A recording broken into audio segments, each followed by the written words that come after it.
अवश्य पुत्र प्राप्त होगा। भगवान की कैसी कृपा है, वो निसंतान है और कहते हैं बाई चांस अनजाने में उनसे एकादशी का पालन होता है। कितनी देर? आधा दिन। और उन पर कृपा होने लगी, ऋषि महात्मा उन्हें आशीर्वाद देने लगे और पुत्र प्राप्ति का मार्ग बताने लगे। जब भगवान की शरण में जाते हैं, तुम्हारे अंतर्मन की जो इच्छाएं वो स्वतः पूरी होने लगती हैं। हमें मांगने की आवश्यकता नहीं होती, लेकिन हमें क्या करना है? पूर्ण शरणागति ग्रहण करनी है। दिखावा नहीं करना कि भगवान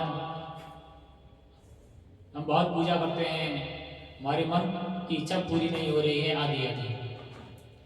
आप मन से श्रद्धा भाव से भगवान का भजन करना प्रारंभ करिए। भगवान आपके हृदय रूप में विराजमान रहते हैं। आपके मन में विचार आने से पहले आपकी सेवा करने के लिए तत्पर रहते हैं। वो भक्तों की ही सेवा करते हैं, उनके पास और कोई काम नहीं है।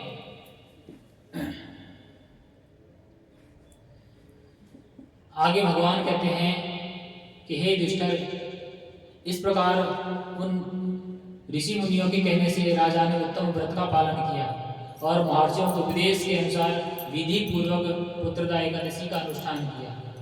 फिर द्वादशी को पारण करके मुनियों के चरणों में बारंबार मस्तक झुकाकर राजा अपने घर आए।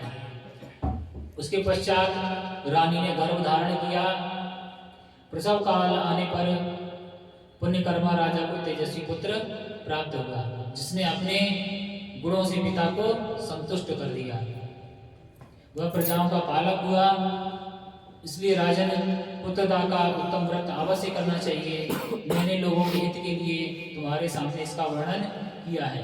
जो मनुष्य एकाग्र चित्त होकर पुत्रदा का व्रत करते हैं, वे इस लोक में पुत्र पाकर मृत्यु के पश्चात स्वर्गगामी होते हैं। और इस महात्मा को